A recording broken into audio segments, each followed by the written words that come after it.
olahraga. Itu saya melakukan itu. Saya olahraga, saya lari, jalan kaki, bukan lari, saya jalan kaki. Saya tanamkan metode jalan kaki agak sedikit cepat itu setiap hari. Dari pertama kali saya 3.000 langkah, lalu naik ke 4.000, lalu naik ke 5.000, sampai naik ke 5.000, sampai ke 7.000 langkah. Bahkan sampai ke 10.000 langkah setiap hari dalam seminggu. Saya itu nggak ngerti teman-teman. Kok aneh? Yang dulu ya, yang namanya bercandain teman, bercandain istri, bercandain keluarga, bercanda dengan keluarga, tetangga, say hello itu dulu nggak sama sekali.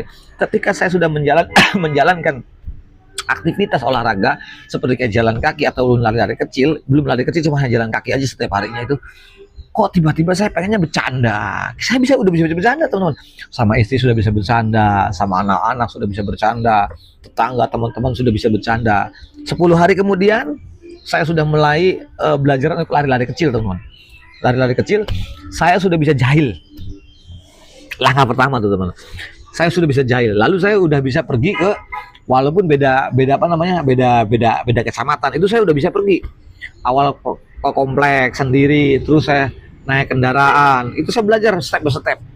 Itu dalam 1 bulan teman-teman, saya sudah bisa pergi kemana-mana. Ya 10 hari itu saya udah bisa pergi, walaupun belum jauh, udah bisa, tapi happy aja, bawaannya happy. Dan semenjak happy itu teman-teman, sensasi bukan hilang, sensasi itu ada, tapi udah masa bodoh. Alah, kemarin-kemarin juga gue begini kok sensasinya, kemarin-kemarin juga saya seperti ini kok.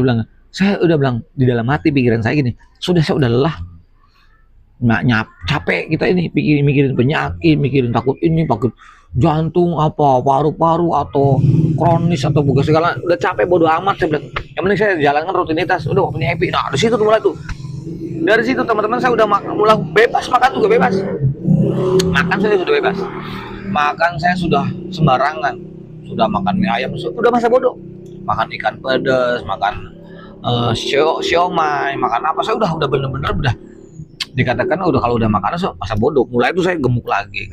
Nah dari situ saya bilang, walaupun dikatakan ini kenapa ya kok suatu ketika lagi badan udah enakan, udah 2 minggu saya menjalankan, muncul sensasinya tiba-tiba celekit, ada aja nih bagian dada nih sakit, kadang-kadang pindah-pindah.